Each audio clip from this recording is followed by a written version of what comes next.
that. We got to change up that tarp soft photo in the intro. If anybody wants to know how important Dakota Josh was to the Vancouver Canucks, that was the game. Okay, so condiments. This is everything. Everything. So we run the gamut completely, right? I'm talking about sriracha on the bottle. Sriracha? Sriracha. It's that silent R that screws me up. Is it a silent R? I don't know, like who's tall? Who's tall? It's Chris Pronger, wasn't he tall? Chris Pronger was tall, yeah. Welcome to the PP1 Podcast. Are you kidding me? That's what?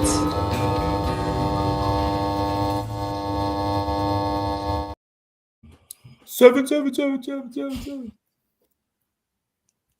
Oh, I no, actually, I take that back. Because now all the kids are gonna be like, "Oh, he said 6'7". 6'7". I still don't know what that means. Okay, so from what I understand, obviously it starts. It's the LaMelo Ball thing. Oh, is it? Okay. And it comes from 2K NBA, like the game. Yes, the game. Okay. And it's like, and hey, if somebody out here knows this and then wants to correct me, that's fine.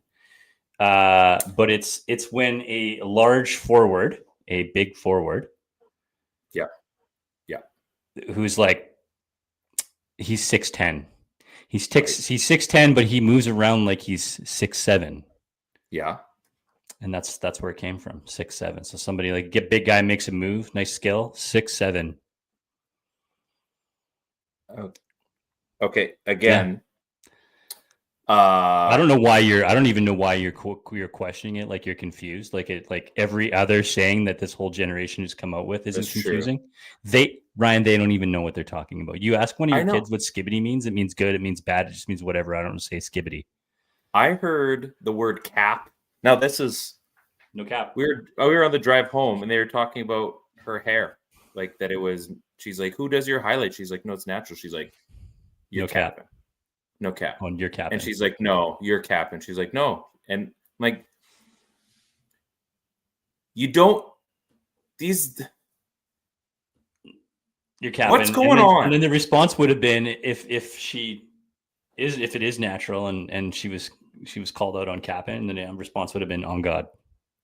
Yeah, and she said no. And then she goes, I'm trying to swear to God. On God. I'm trying to parent in a way where if those words come up, no is the answer in our house. Like the drive to school this morning, literally I said, "Can we talk like normal people, please?" Dad, I don't know why you had slang.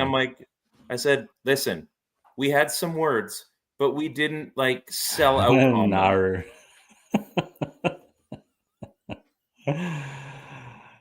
Anyway. Grant knows what's up. Oh, yeah. Now. Yes or no? Now. They're gonna stop us. I'm gonna lose those two Australian people sorry, Henry. We're gonna lose those people. Welcome to the PP1 Podcast on the Area 51 Sports Network.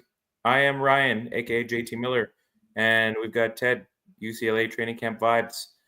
We're going to talk to you about the Canucks. We're going to talk to you about parenting or someone parenting me. And by that, I mean I'm being spoken to as I feel like a boomer this week. Yeah, we're also not going to talk about parenting. Yeah. I mean, we're not going to talk about parenting. We're just going to talk about how I'm old. I'm an old soul. A little training camp. We're talking about maybe bring up these boys. Kelowna Rockets start on Friday. I am now a season ticket holder. I mean, officially, because technically my family's a long story. Anyway, we have season tickets. We are part of the club now in a Memorial Cup year, making a run. We're going to make a run, and they're rocking the throwbacks, which I've been saying for years they need to go to full time, make the Ogopogo a very nice third. But what do I know? You went to LA out of nowhere, which is why you were in a ball on Monday. I just showed up, and I'm like, he's posting about In-N-Out Burger. We don't have that here. And then I kept looking, and I realized he's not going to be at ball this week. No, but I did let Brian know. Yeah, that's fine. How was LA? It was good. In-N-Out, we were order number 6-7, so that was fun. I had my burger animal style and burger and fries animal style. For the folks that maybe don't know what that is, So I didn't know. So the whole family was there. So my sister and brother-in-law sister is having a baby shower. So we flew down there. Big, massive baby shower. Lots of Filipinos, like 100 people there. So there's a lot. Beautiful clubhouse up in Santa Filled Clarita. up the whole In-N-Out burger, or is this separate? This is separate. So up in Santa Clarita, we Valencia is the area right across from like Six Flags. Right. So we didn't go to Six Flags, but the hotel did have an awesome pancake assembly line that was pretty rad. So we took advantage 7 of that. stations right by Six Yeah, Flags. it was good. So baby shower turned into a proposal and basically like almost like an engagement party. It was rad. We flew down there. Her father-in-law was now her new father-in-law is just like, hey, welcome to LA. Here's a vehicle for you to drive around. We rented it for you. Thanks for coming. Wicked. Yeah, it was great. So we had a car to drive around. So we exited the party around like 9:00 or so. There was, a couple of people left there. We decided we're going to go. The kids want to go to Target. That's what they decided they want to do. Hey, can I just, before you keep going, because first of all, intro song by Jesse Ripper, Two Wolves. We're going to go see him. I don't know if you're coming, but you haven't decided. Target is a thing because we lost it. You have to go. I don't care. It's better. It's better than Walmart for sure. It's a knockout. Continue. It's a thing. So we went to Target. After Target, kids are feeling kind of hungry. They want to go to Chick-fil-A. Chick-fil-A is closed. It closes on Sunday. Chick-fil-A. It's very religious fast food chain. I didn't know that. So Chick-fil-A is closed on Sunday. We roll to In-N-Out. That's where I wanted to go the whole time. We pull in and the family is there. Anybody that was left at that party all went to Chick-fil-A. That's where that picture came from. So we get the big Norm cheers when we walk in. They tell me, because I've never been to In-N-Out before, okay, you got to get it animal style.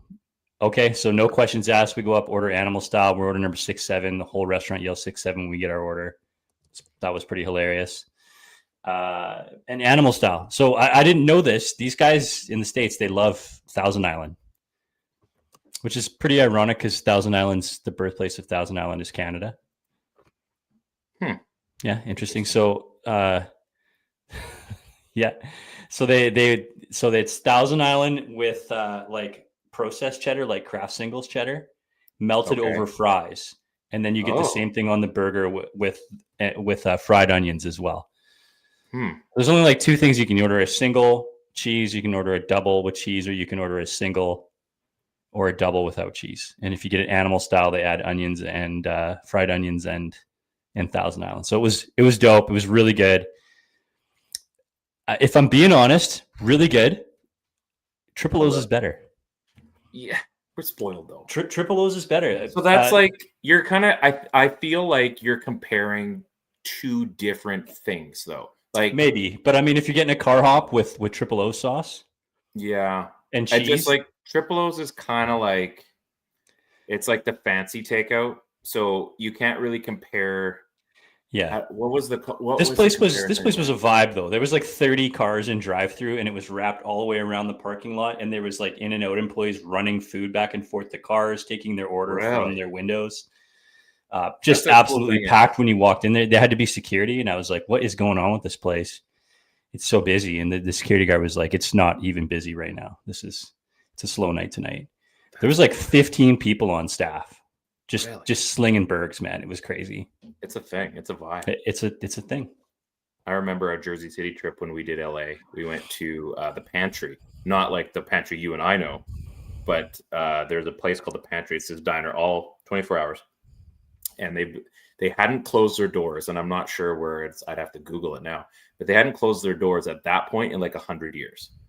And like it has the cage where you pay, so it's like this is straight up like from the 40s, 50s kind of thing, right? And the menu is written in chalk on the wall. And we went in the one night. I think it was like 1 a.m. We had got after the Kings game, and we got in there because we weren't sure what we wanted to do. Walking around out of town. Not the greatest idea. But anyway, we went in there about 1 a.m. and we go in there and like it was just absolutely packed, right?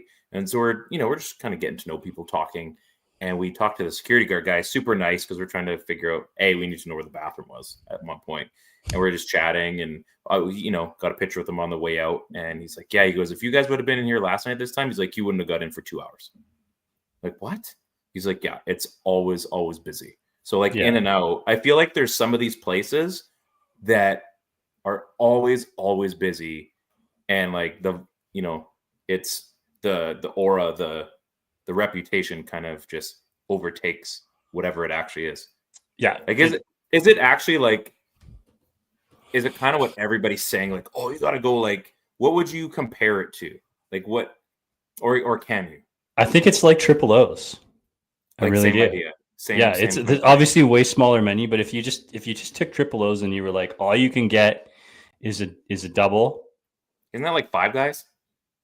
Similar, yeah. Okay. All you can get is a double, or you can get a single with cheese, and then your bonus is that you add triple O sauce and onions. Huh. Like there's just like a couple there. It's so simple and it's so easy for them. Like they got shakes and everything like that. But Yeah. that they just found a thing that works for them and they just bang them out, man. That's wild. Valencia is it reminds me of the Okanagan, actually. Not as green, obviously, but I kind of felt like I had, Kelowna vibes driving around.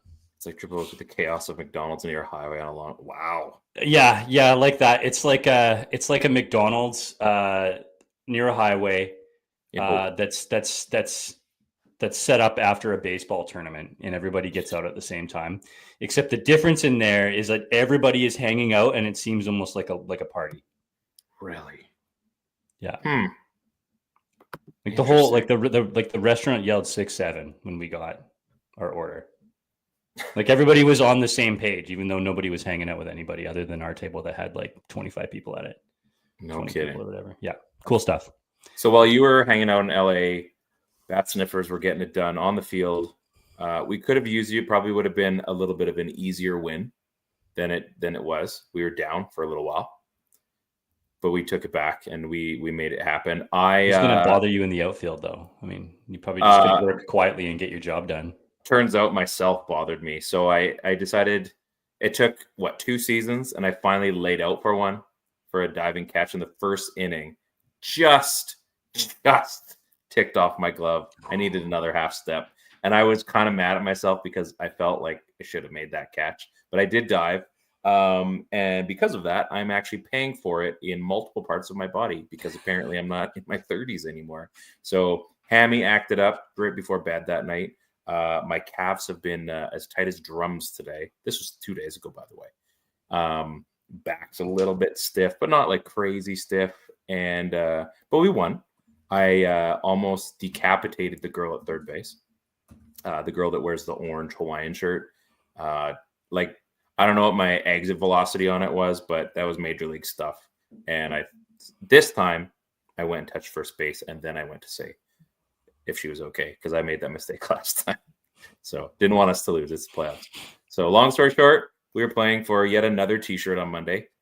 So after I get back from Lincoln Park, I will be right to the ball field. So yeah, that's right. You got the Lincoln Park Cup, so that's going to be great. We're heading out Sunday morning. We're going to go and get it all done. It's going to be an absolute blasty. JPEG Mafia is opening.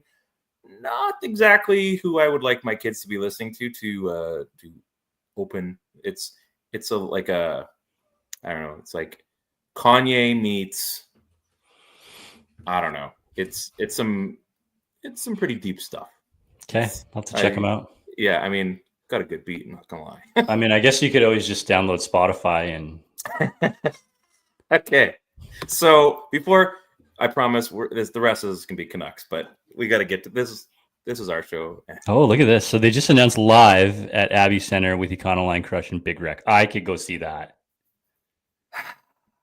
I could go see that. I would be down with watching. Let's see. Live with Econoline Crush. I mean, Big Wreck was great too. I mean, I would go check that Big Shiny Tunes 2, Big Shiny Tunes 1. I will be there on February the 24th. In Abbey. No, in Kelowna. They just announced live at the Abbey Center with Econoline. Yeah, well, we announced ours like a couple days. Kelowna is the 24th. Yeah, they announced that a couple days ago. Okay. I will be there. I have tickets. Okay. Well, I want to go too. It is. I'm gonna have to win you some tickets probably. But yeah, Live is the headliner, which is interesting. Big Wreck is. Why is that interesting? That's clearly the best band. Well, it's because I've seen them before, and they weren't they were the opener. Oh, okay. So Live, Big Wreck, and Econoline Crush. So I'm assuming Econoline Crush will open, which is cool. I've never seen them in concert. Big Wreck, I've seen a few times. They kill it.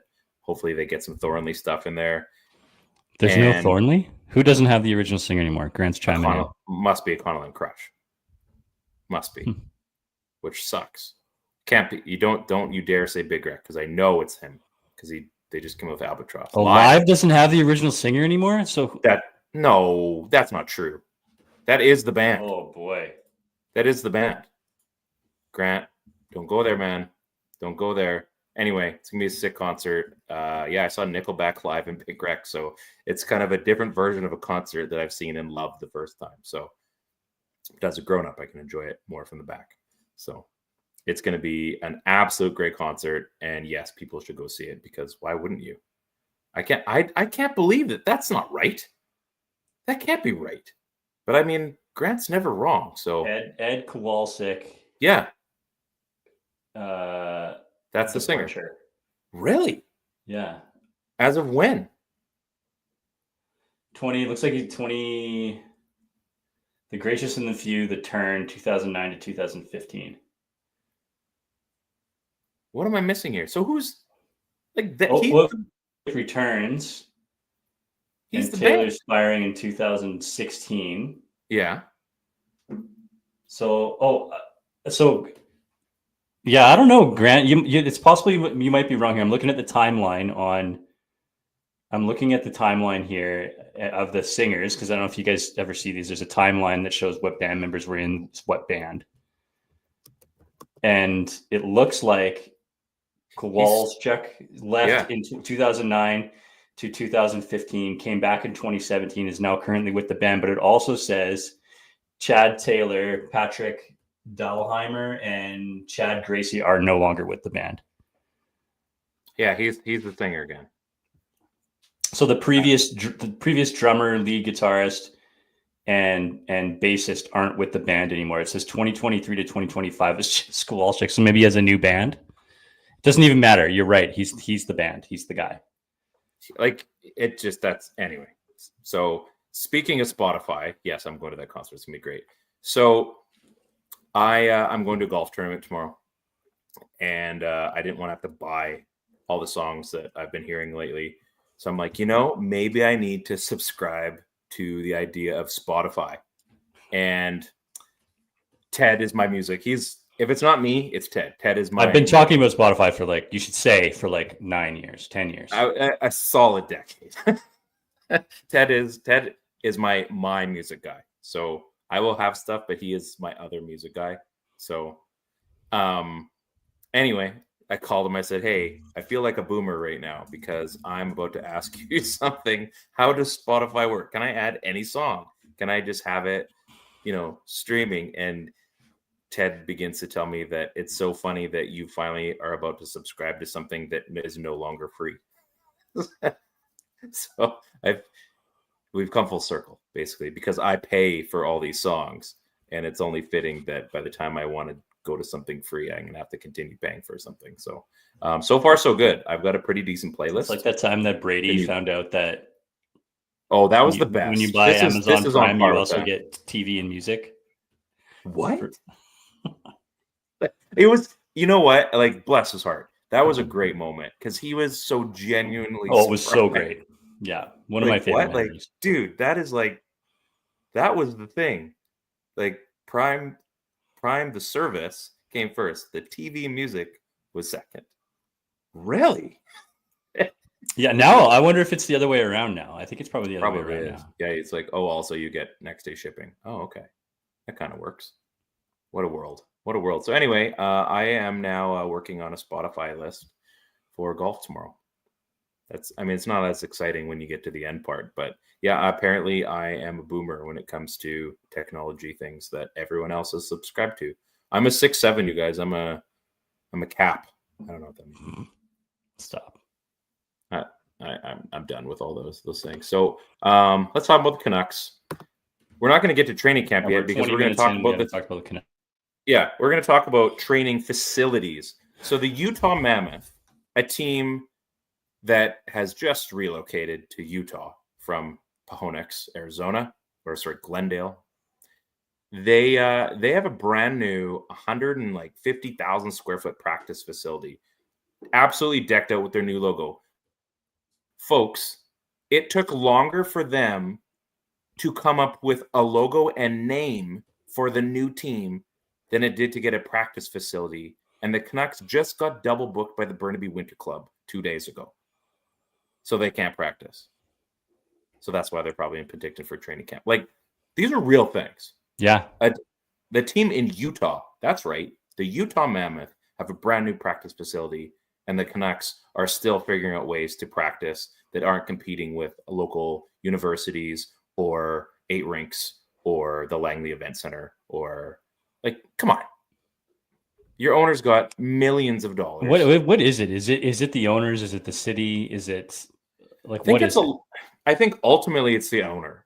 Ultimately, doesn't want to shell out the skrill to get a practice facility. Is that what it is? I think so. And I mean, of all places, you would think Vancouver, right? Yeah, like you can make it happen. Put it in the Plaza of Nations. Is that what it's still called? Is it? I think it must be. I mean, maybe not. Grant, is it still called Plaza of Nations? I can't remember. Now I really feel I'm gonna goggle something here.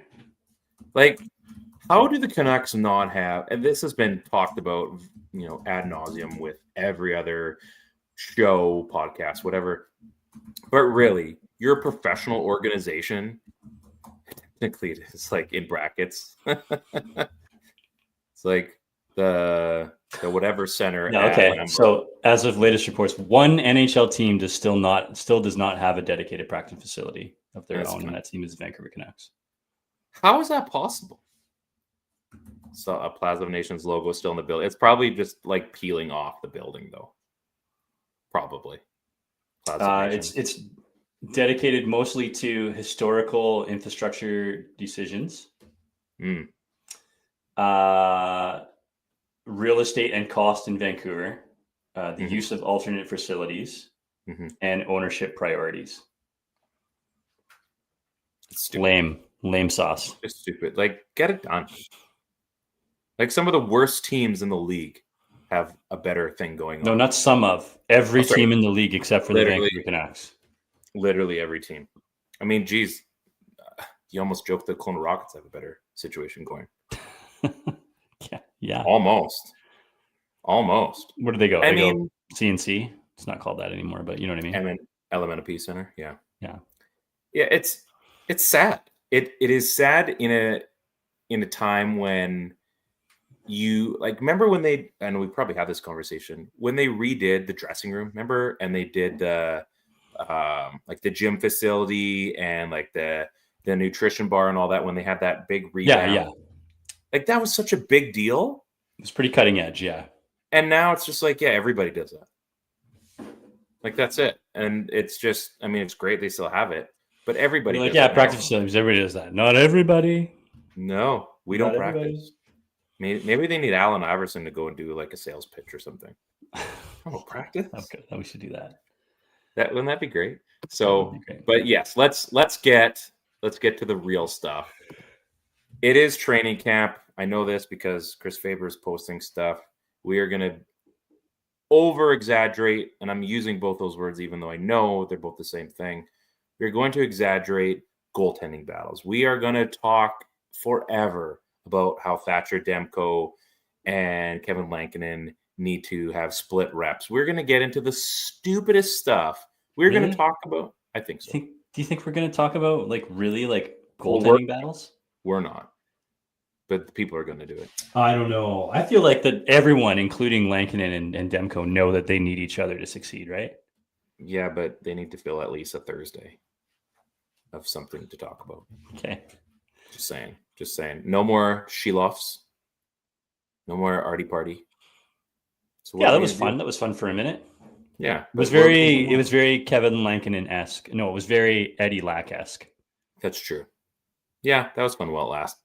Yeah, fun while it lasted, I guess. So, Ted, you're kind of my guy when it comes to training camp because you are a little bit more in tune with the prospects, the up and comers, and for me, I can't get into it. I can't. There's so much that I don't know unless like I want to see Willander. I want to see, DP. Like I want to see all the guys that are going to, flirt with, having a run right before the end of preseason. Mm-hmm. But realistically, it's a lot of smoke for me. So take the mic, run with it. We're still early, right? Like I think at this moment, they're still just wrapping up the little, prospect summit series. Usually we have it out here in Penticton. It was just two teams. This time it was Seattle prospects versus Canucks prospects. But there was an entire fourth line that was just invites, just invitees, WHL guys that didn't get drafted, some solid players, mostly Giants, 26-year-old pros trying to find contracts in the ECHL. A lot of that stuff doesn't matter. It's just fodder, right? So we're not, I don't foresee us seeing any of those guys. Maybe one of them gets a contract. Maybe somebody pulls an Alex Burrows and surprises, but that's so few and far between that we can't expect anything like that. What we're really looking for out of those camps is like, what does Lekaramäki look like? What does its first trial run for Coots, right? Vilmer Alriksson, how are they showing after another year of development, right? First chance to see Medvedev, versus some overage shooters. I want to see. It's fine what he looks like against prospects and his peers. I want to see what he looks like versus a couple of guys who've got a couple of pro camps under their belt and have played some pro hockey, right? I want to see what he looks like versus a 26-year-old shooter. Those types of things, right? We're also, I can't even think of his name right now. Backup goaltender, Finnish guy, drafted in like 2021. I want to say. No, not Tolopilo. Finnish guy went to Harvard. Koskinen, Diori Patera. Patera won't be there, although this is going to be a big year for Patera too. Koskenvuo. Yeah, Aku Koskenvuo. Yeah, that's the one. Big guy, right? It's a classic. He's a classic goalie that fits into the Canucks system. He's tall. He's athletic. Very raw.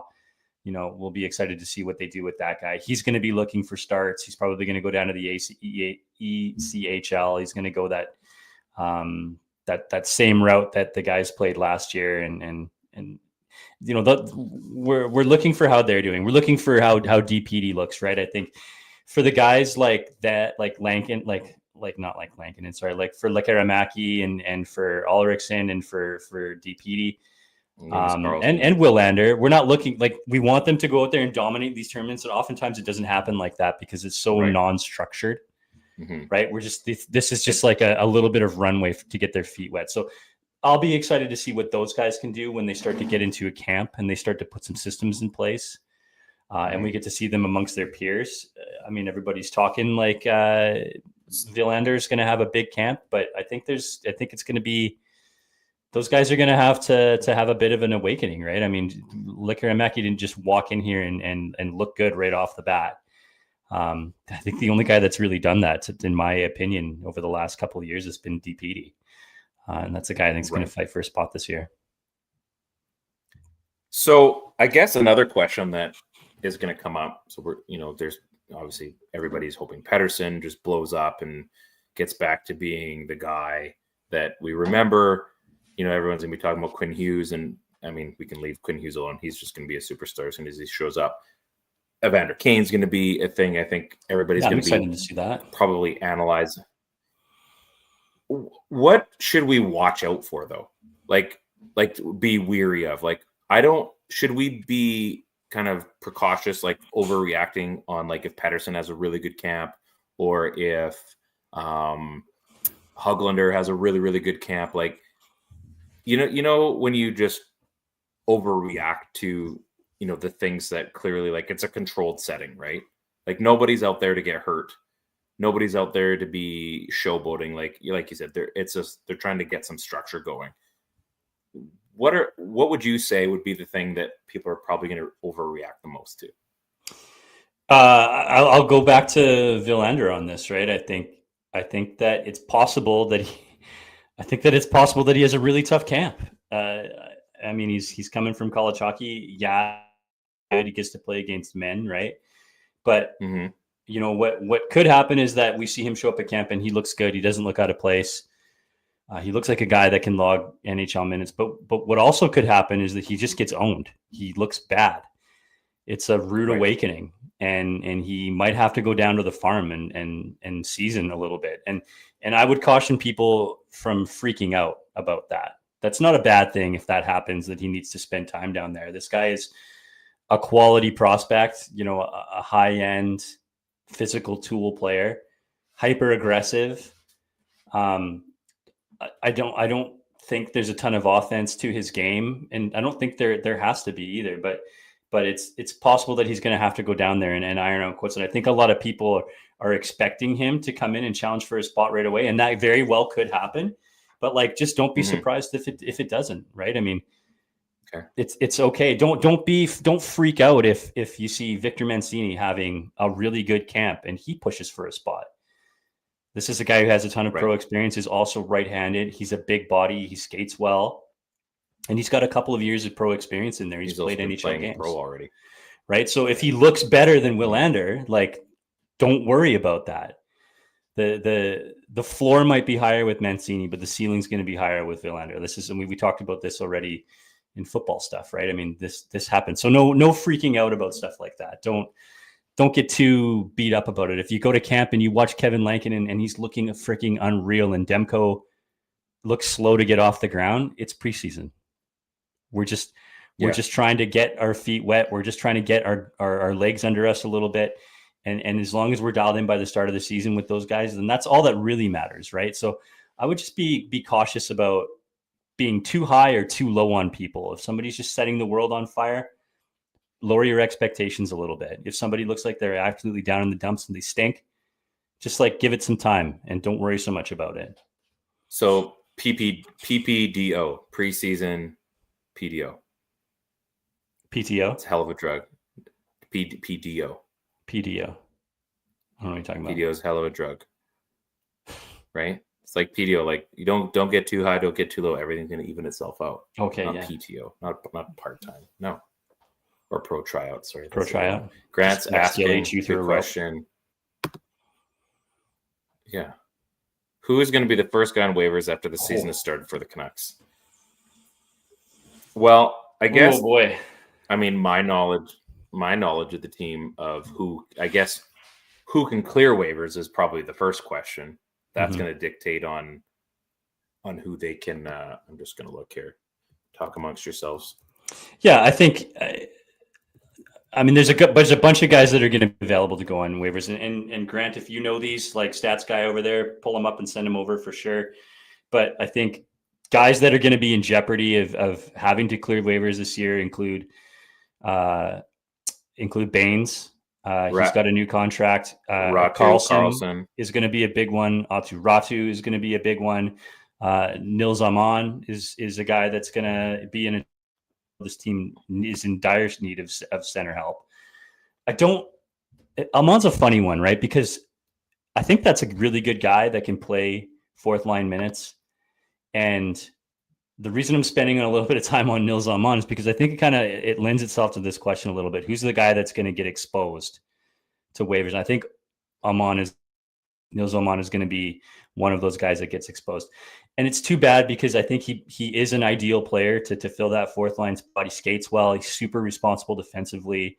He's got a little bit of offense to his game. You can't ask for too much, right? But his faceoffs are just so bad. And it blows my mind that how can you play in Abbotsford under a coach like Manny Malhotra and your faceoffs don't get better? How does that happen? And he's a big body.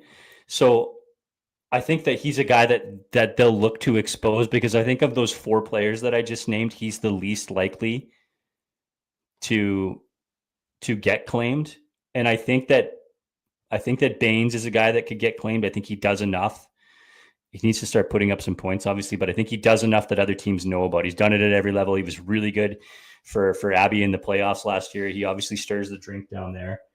He's armed with a new contract. I think if he has a really good camp and he shows really well in the preseason, but somebody's just a little bit better than him, I think that could be a really bad mixture for a dude getting sent down. It's like, say Carlson outplays him. You know, you're looking at a 5-point preseason or a 6-point preseason from Baines, but Carlson looks better and had 7 points. Carlson stays, Baines goes to quality preseason. Yeah. I mean, that's a guy that could get picked off waivers for sure. Yeah. And again, I think they make the smart play just like any other season. Like, you don't want to lose guys. So sometimes you keep a guy just because you can't afford to lose him. And unless you're going to trade him and get something back and play the game over and over and over, realistically, that's where this season, that's where those battles are going to be. It's going to be, a fringe. It's like your bottom 6. Realistically, your 12th, 13th forward kind of thing. That's who there's going to be a competition for realistically. Yeah, maybe a little bit on defense, but like, things are going to have to get crazy. I think they wouldn't be an overreaction or any kind of exaggeration. Things would have to get pretty crazy in preseason and it happens, but you're going to have to see some abs. I was going to say, like, a guy like O'Connor is going to be, they have him, as of today, it looks like he's slated to be on the 4th line. Funny things happen in preseason. I mean, we've talked about this a few times over the seasons when, I still remember going to that last preseason game against Arizona and Pettersson looked like garbage. And then I'm like, great, this team is going to suck. First game out of the gate, he's going bar down. We're freaking out because we have this cheat code on our team. So I'm not comparing Drew O'Connor to Elias Pettersson, but I'm just saying things happen. Guys can get hot. And some guys just are late bloomers. Some guys figure it out. And out of nowhere, like, and Alex Burrows is a great example. People do come out of nowhere. So, yeah, I like, Grant lists Kravtsov as a guy too. I mean, there's a wild card if we ever saw one, right? I mean, he might as well be here on a PTO. Teams invested some money in him. I don't think they're expecting too much. He was real good in Russia last year, and has been good now for a little bit. Still has an NHL body, still has like NHL size, NHL hands, can skate. I don't know enough about Kravtsov and what he did over there, if he's improved defensively. And you can't just make the assumption that he's a Goldobin Russian and he doesn't back check or whatever, right? But that's a true wild card as well. I feel like O'Connor is going to be safe. I do agree that it could be a dark horse for a guy being sent down if they feel like they absolutely have to make room for some sort of combination of Baines, Kravtsov, Carlson. But I think O'Connor's he's so big and he skates so well and he does so much defensively that it would be really hard for him to be upseated on this team. But Kravtsov is going to, I mean, the best thing we could hope for is that he just shows up, lesson learned, lights it up, knows exactly what he needs to do at the NHL level and just starts picking guys apart. That would be found money right there, right? I mean, that's not too different than a certain other Russian that showed up out of nowhere and had a monster season. And it wouldn't be out of the question to say that about Kravtsov, just based on he wasn't picked that high for no reason at all. There's a player somewhere in there. It's just whether this can be unlocked, and maybe he unlocked it himself while he was away. I'm looking forward to DPD. Yeah, I want to know. Yeah. I want to know what we're going to get out of him this season. Obviously, we were teased with what he could do last year. He's physical. He's a smart, silent player. I want to know what he looks like going into, I mean, I guess technically his first full season. but his second NHL season, but his first full one. Like, are the Canucks going to prioritize maybe going back a little bit more in defense and being a little bit safer and just trusting trusting the goal scorers to be the ones that are going to make the damage, but maybe focus a lot more this season on defense and maybe just being smart at playing smart hockey a little bit more? I don't know. They have to, Ryan. This team is down a number one center. And I mean number one center quality in JT Miller, right? They've made captain material, if you ask me. Yeah, they've made trades to bolster their decor. Yeah, we're talking about a guy in Elias Pettersson that still has to make this team, but looked like one of our best defenders last year. And that's not because they're throwing shade at Pettersson. That's because this decor is good. Like this is going to be a tough squad to make, right? We didn't even talk about what's his face? Sorry, left-handed defender that we just signed. Played in Tampa. Anyways, he was like our only free agent defensive signing this year. Between him and Forbort, as like they're battling it out for the seventh defender spot. I mean, if PD makes this team, I don't know who has to come off it. But it's going to be tough, man. Like there's some good players on this squad. Pierre-Olivier Joseph. I mean, he's going to be sticking around. The guy has like 200 and some odd games of NHL experience already, right? Like, also not just some guy, right? I mean, Forbort, for all his flaws to play regular minutes, is still a penalty killing ace. Showed very well last year. I don't know exactly how they're going to look at sending him down. And you still have a guy like Willander who's going to try to push to make this squad as well. I think Willander is going to be the odd man out on this one. And I think they're going to find a way to have to put PD on this squad. I think DPD has got a spot here somewhere, but I don't know who the odd man out is. We haven't even talked about Breeze Ball.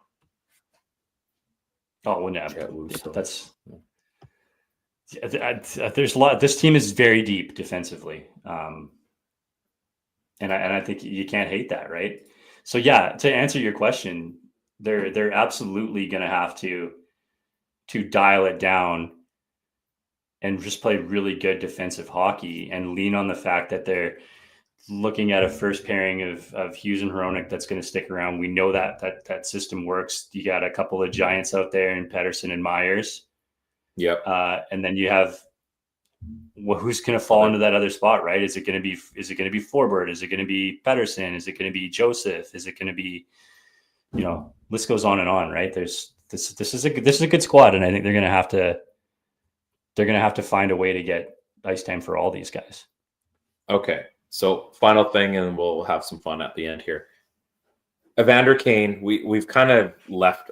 I mean, this is only our second show, and we really didn't talk much throughout the summer. So what should we expect from Evander Kane this season? I mean, should we be putting, like, it's not like it is the offensive Evander Kane and maybe he's a little bit more offensive because he's matured a lot more. Like he's played, you play on an Oilers team that has McDavid and Draisaitl, you're probably going to learn how to play, long form hockey, right? Like Canucks have been playing short form hockey. Like, well, we're just going to get there. Well, that Oilers team knew that their season was about to start when the playoffs started. So, like, what are we going to get out of Evander Kane? I don't think there's a distraction there anymore. I think that ship has sailed of what it could have been. Like, are we going to get a guy that's going to be a leader on this team, or is he going to still be kind of tier 2 of what we should be expecting as far as production, as far as leadership? Like, it was a big signing as far as name and story goes, but like, what do you think we get out of this? I think you get all of the things that you hate to play against when you see Evander Kane. I think the baggage is pretty much left him. I think he's gone a couple of years now just being like, he's simplified. He's nasty to play against. He's physical. He still skates really well. I mean, he's still got good mitts in close. Like, I mean, he can still be a really dangerous player. And I don't think he has to be a lead, a lead the guy by like a lead by example type player. I think he sort of leads emotionally, right? And I think for some of the younger players on this squad, I don't know how you can't look at a guy like Evander Kane. I've not been the biggest fan of Evander Kane, but I don't know how you can't look at Evander Kane over the last couple of years, making 2 Stanley Cup finals, being an incredibly important piece to that team in the playoffs, productive, physical, all of the things that JT Miller brought to this team. Yeah. But to a lesser extent, right? The sour, the grittiness, like that guy. Yeah. He embodies that a lot. And I think he moves into a role vacated by a very popular player, but he still does a lot of the same things.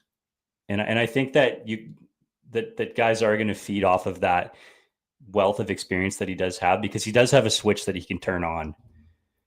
And he does have that ability to ride it for a long time, right? And I think you're going to get those things from Evander Kane.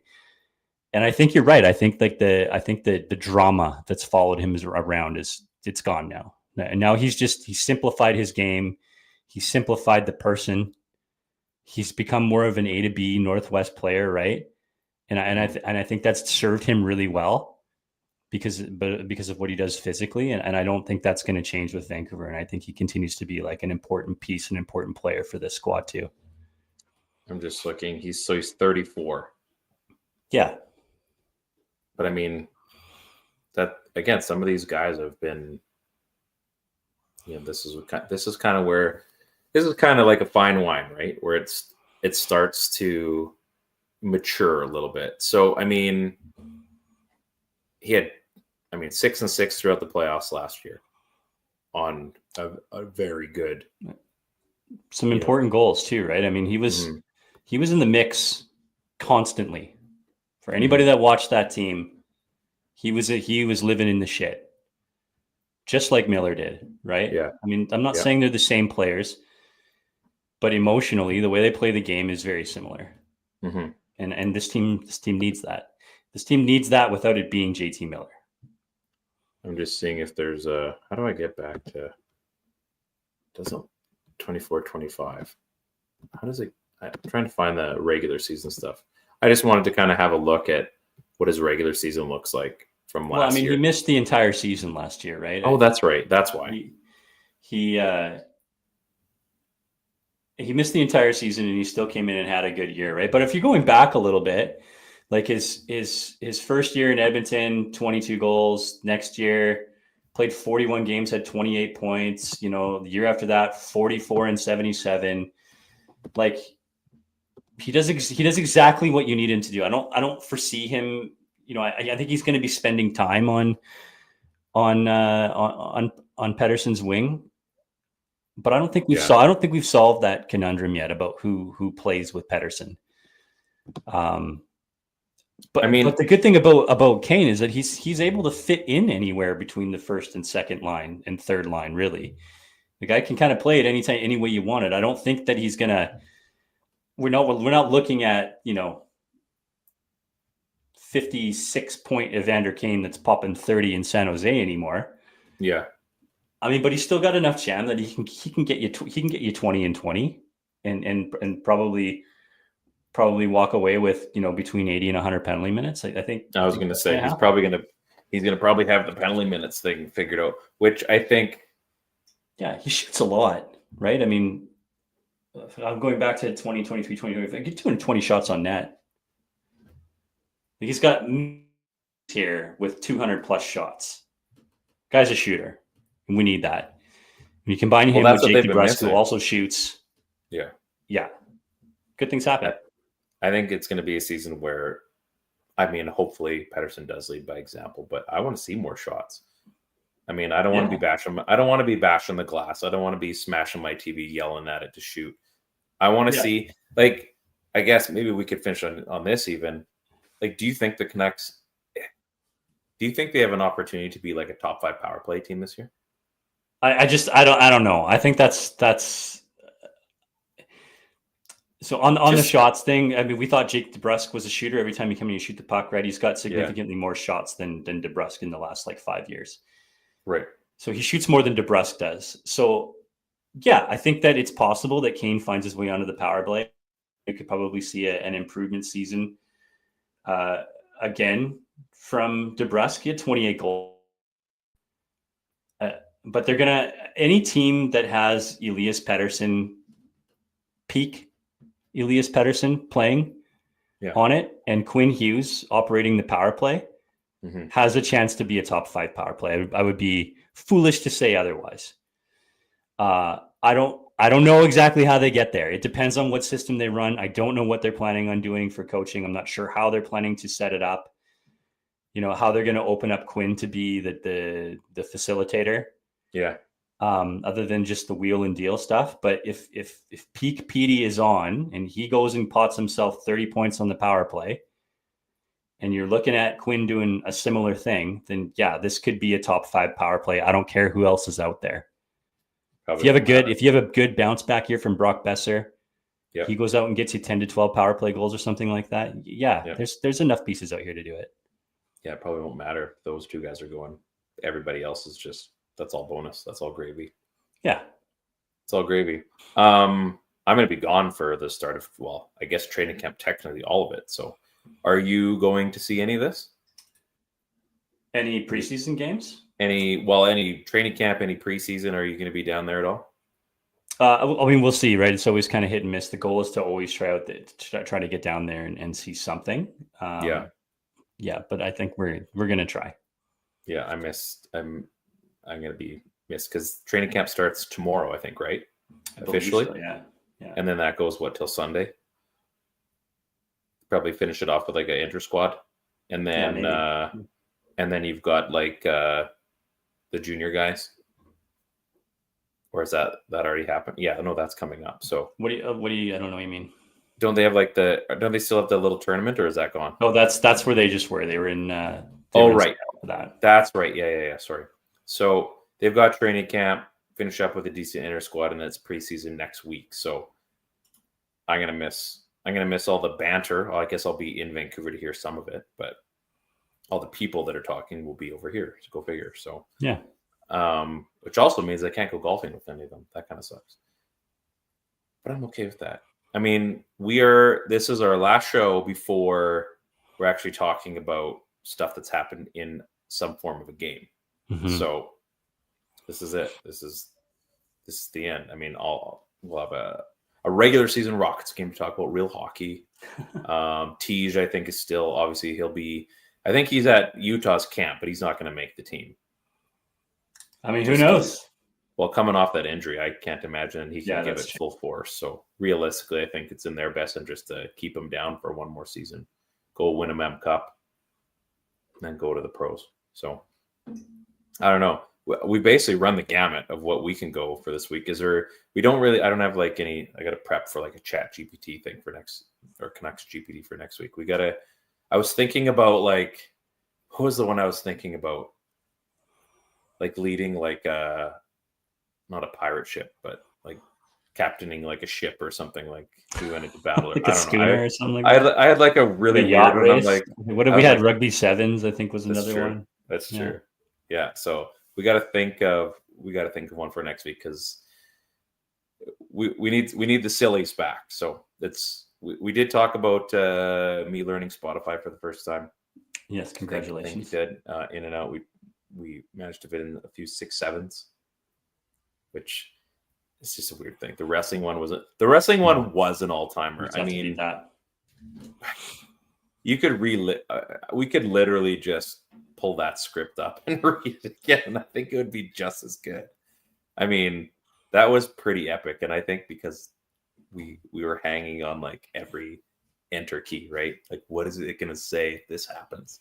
So, I mean, we could throw it into like a barroom brawl. Yeah. That'd be kind of funny. Yeah. Like, who's the bartender? We could set the scene. Set the scene. Make it like Roadhouse or something. I don't know. There you go. So anyway, folks, it's been a lot of fun. We got through another one of these somehow. Feels a little. There's a little bit of rust still on the wheels. I think we can get past that. Next week, I believe we'll be ready to rock and roll. Preseason and training camp, it's always tough to really get to the meat of things because there's just nothing yet. And this has been a quieter off season, unless you want to talk about Luke Hughes for another 20 minutes. No thanks. So there's we're good. So we're gonna get there. Grant's here, which is always great.